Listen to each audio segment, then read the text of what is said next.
بسم اللہ الرحمن الرحیم۔ حدیث نبوی صلی اللہ علیہ وآلہ وسلم ہے کہ جب نماز کے لیے اذان دی جائے، رسول اللہ صلی اللہ علیہ وآلہ وسلم سے حضرت ابو ہریرہ رضی اللہ تعالیٰ عنہ روایت کرتے ہیں کہ جب نماز کے لیے اذان دی جاتی ہے تو شیطان بڑی تیزی کے ساتھ بھاگتا ہے تاکہ اذان کی آواز نہ سن سکے، اور جب اذان ختم ہو جاتی ہے تو پھر واپس آ جاتا ہے، لیکن جو ہی اقامت شروع ہوتی ہے وہ پھر بھاگ جاتا ہے۔ جب اقامت بھی ختم ہو جاتی ہے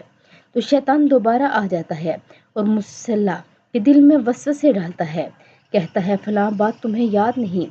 فلاں بات تم بھول گئے۔ ان باتوں کی شیطان یاد دہانی کراتا ہے کہ اسے خیال بھی نہ تھا، اور اس طرح اس شخص کو یہ بھی یاد نہیں رہتا کہ اس نے کتنی نمازیں پڑھی تھی۔